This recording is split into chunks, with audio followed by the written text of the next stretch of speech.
El pecado es fallar, el pecado es errar al blanco, el pecado es ofender a Dios. Cuando nosotros hacemos cualquier cosa que Dios no quiere que hagamos, o cuando dejamos de hacer algo que Dios nos ha mandado hacer, cometemos pecado. Esta semana pasada estuve estudiando la vida de David para poder preparar un sermón. Y mientras que preparaba el sermón y estudiaba algunas citas bíblicas, me conseguí con el Salmo 32. Sin entrar en muchos detalles, el rey David fue un rey muy importante de Israel, con una cantidad de victorias y de aspectos positivos en su vida tremendos.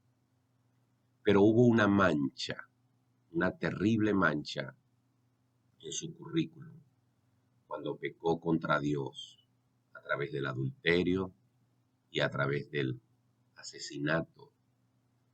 Sus manos se llenaron de sangre y su vida no volvió a ser jamás la misma. En medio de la tristeza de su pecado, en medio de la amargura que produjo el pecado, porque el pecado siempre mientras que lo ejecutamos, mientras que lo practicamos, mientras que lo estamos llevando a cabo, produce mucho placer. Por eso lo hacemos, porque nuestra carne se complace en pecar. Y mientras que está en ese proceso de pecado, no se piensa en otra cosa sino en eso, en el placer que produce. Pero luego, cuando pasa el tiempo del placer, viene la amargura, viene la tristeza.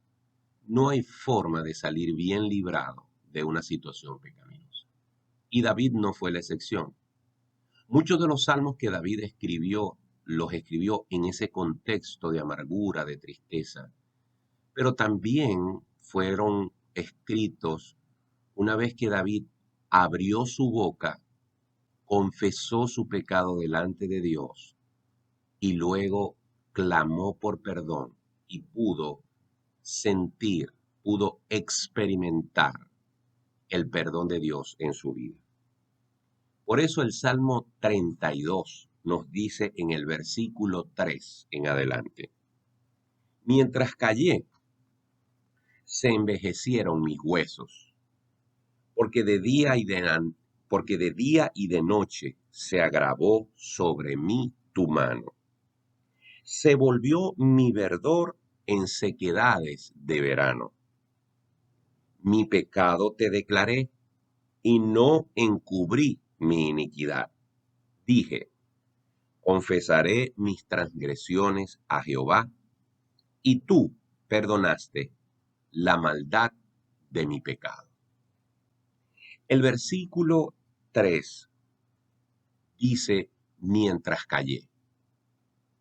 Cuando uno peca, tiene dos opciones: callar, hacernos los que no pecamos, ocultar nuestro pecado, pensar absurdamente que todo quedó allí y nadie se va a enterar y eso lo vamos a olvidar, o entender que el pecado es como un animal muerto, que a medida que pasan los días, el olor no nos permite estar en esa habitación.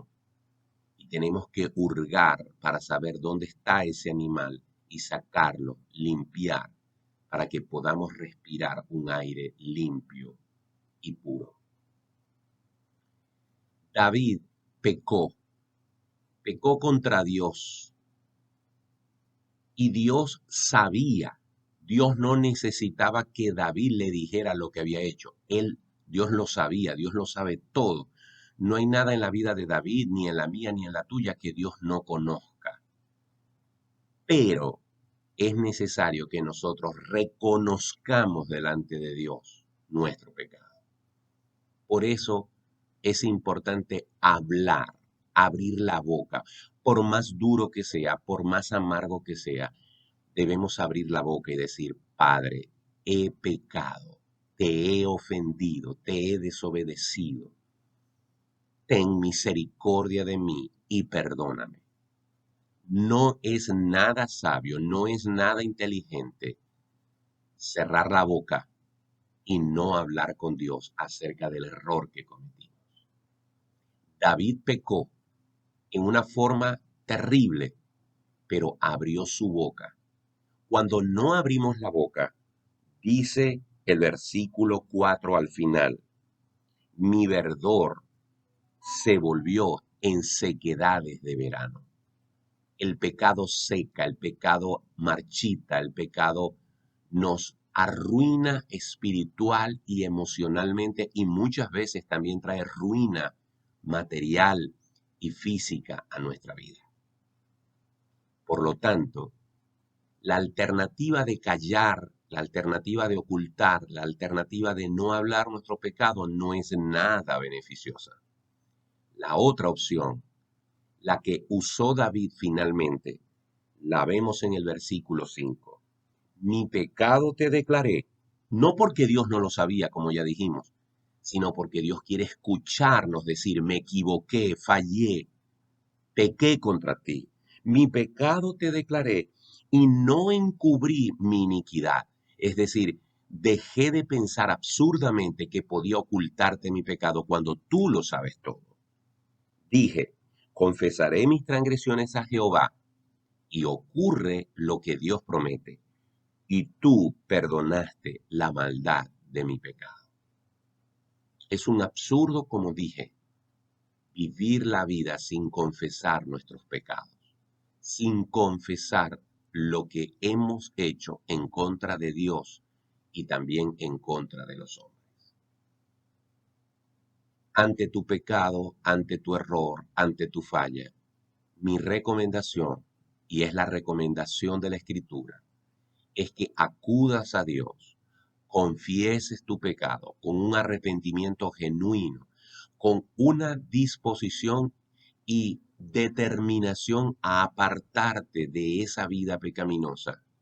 Y dice la Biblia que si lo haces, un corazón contrito y humillado, un corazón arrepentido y sincero, Él no desprecia.